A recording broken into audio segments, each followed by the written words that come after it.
The most common form of stress is called situational stress. You experience it about 90% of your day. And situational stressors are those kinds of things that occur on a daily basis that trigger your stress response. They come and go, like traffic jams, difficult patients, your employees coming in late, those types of arguments with your spouse or your partner. They start, they stop, they come, they go.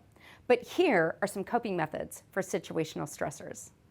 The first thing is, because situational stress always has some time-bound component to the stress, you always want to make sure that your coping methods have also some time management concept to it. So for example, goal setting. That is a great coping method for situational stress. And it can be a small goal, such as leave 10 minutes early every morning so that you don't get stuck in traffic or you don't get rushed or triggered in a traffic jam. Go a different route. Have a goal to start huddle 5 minutes earlier so that you're not feeling so rushed, and that if someone shows up late, you still have a little bit of wiggle room. Have a goal that you set a date night at least once a week with your partner to work on that relationship instead of just waiting until you argue. So goal setting is really important.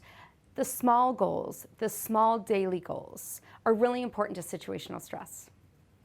Another coping method is calendar management. This is essential. What I always recommend to dental peeps is use like an iCal or a Google Calendar where you can overlay multiple calendars. You can click on them, click off them, invite people to them. In my family, each of my family members has a Google Calendar, and I always invite them, even if it's to come to Sunday dinner. I send them an invite so that they can accept it.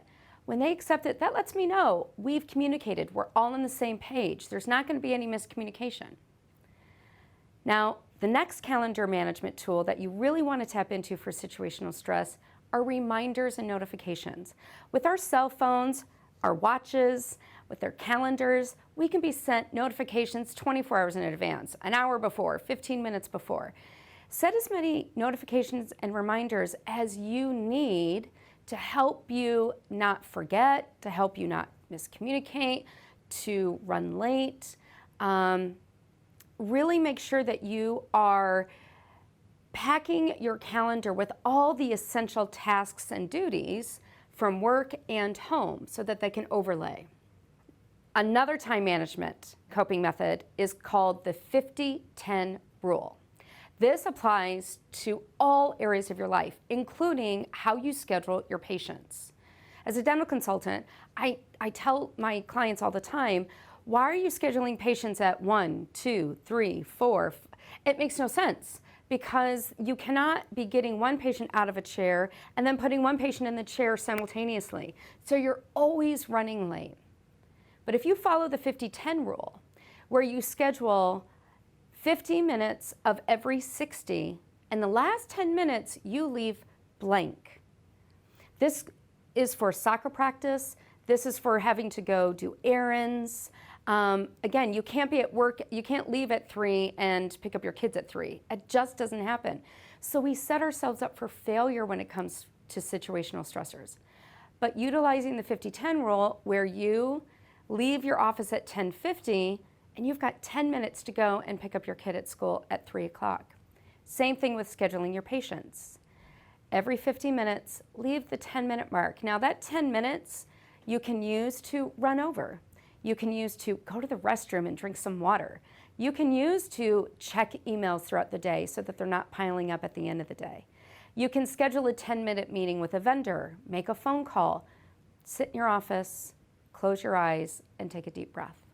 There's a lot you can get done in that 10 minutes.